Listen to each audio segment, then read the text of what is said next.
Hi, this is Greg with a couple of thoughts on case management, skill development, and training suggestions, especially if we're moving to a remote delivery method for case management. The goal of case management is to partner with a client in the behavior change process so that crime desistance occurs. We would like this individual to stop being a criminal.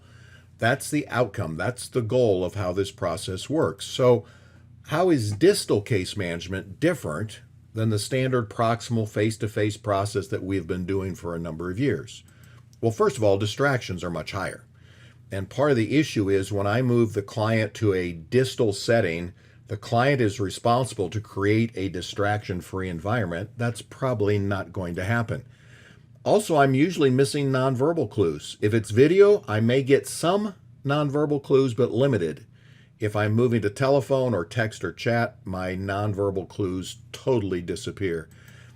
Technology may malfunction. I'm teaching a Zoom class at Indiana Wesleyan University right now, and every single week we have technology malfunctions, and that's a distraction for both the client and the case manager. Also, it's more difficult to build case manager-client relationships. Also, it's more difficult to build case manager-client relationships when I'm in a distal relationship rather than a proximal relationship. When that person's sitting right in front of me, I can build or not build the relationship much easier.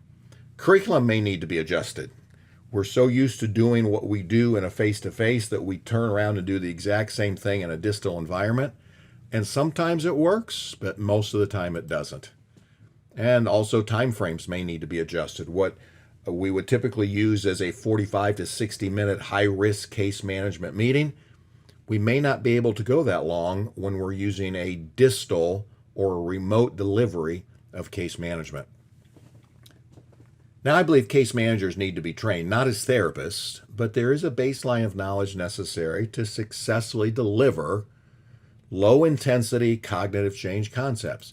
And if you don't know each of these 9 areas of just basic case planning, this would be a good place for you to start. If you have questions of any of these, you know how to do criminal history. That's an IRAS primarily. Criminogenic needs, we get some from the IRAS. Protective factors, we have to find other ways of finding those. Motivation, change potential, criminal thinking levels. There's auxiliary assessments, collateral assessments that help with this. But this is information that is basic to the case plan process. So here's some specific suggestions that I have. In remote delivery, a case manager needs to understand the difference between vocal presence and physical presence. Now, I've observed a lot of case managers with clients, and one of the things I find, even in proximal face-to-face situations, is that tone needs work. How I say versus what I say is really, really important. Now, it's interesting that McGill University did some research, and they discovered it takes just 1/10 of a second for our brains to recognize emotions conveyed by vocalizations. A grunt, a laugh, it's not even words. It's just vocalizations.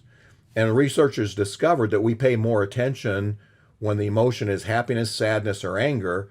There's research out of this study that says when a person's angry, we pay really close attention to make sure we're protecting ourselves. How many case managers are angry when they're talking to a client? This is a huge issue. Did you know that you can't assess your own tone of voice because what you hear inside your head's not actually what everyone else hears? It's our skull, and I know this freaks me out because I don't like to hear my own voice. I think it sounds a certain way, and when I hear it recorded, it's different. We need some training for our case managers where they can listen to themselves and work and adjust the tone that they're using with clients. 2, case managers need to practice emotional presence. I'm 100% engaged with you. Building that client relationship is really important. Too many times we are not training our case managers on emotional presence. Emotion is a huge part of the case management process. Number 3, we need to teach our case managers to overcome embodied presence where the person's sitting right in front of me. I have all these visual cues. Now they're not in front of me and I'm missing all these cues and I'm not sure what they're really communicating because 93% of communication is nonverbal. When I move to a remote environment, we need to teach our case managers how to overcome this situation. 4, attention management. Distractions ruin any remote delivery method. And in a remote delivery, the client is in control of the distractions on their end. Too much information is the enemy of attention. All too often, a case manager tries to overcome distractions by giving more information. That's the exact opposite of what should be happening. Number 5, learning the technology. Not only do our clients need to learn the technology, but our case managers. What platform are you using? Are you using Zoom? Are you using Hangouts? Are you using meetings? Because the technology is vital. If we don't understand the technology and become very skilled in using it, we can't help our clients in the process of them understanding the technology. Number 6, adjusting timeframes. How long is too long? What do we understand about the learning style of our client? What do we understand about cognitive load? These are all issues that we're going to have to work on and adjust, and we need to train our case managers on how to understand it. Selecting appropriate curriculum. The delivery method should determine the curriculum, but too often we're using proximal curriculum in a distal setting, and they don't always work. Sometimes they do, but not always. So here's some additional training questions. What's your training calendar look like? Is your training calendar set up with time to train, time to transfer that training, and time to sustain and practice and make sure it's working?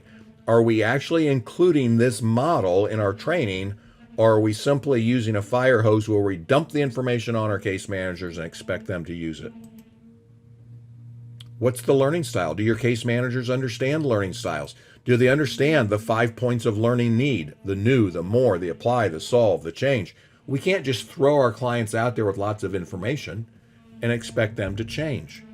What about cognitive load? What about sentient factors?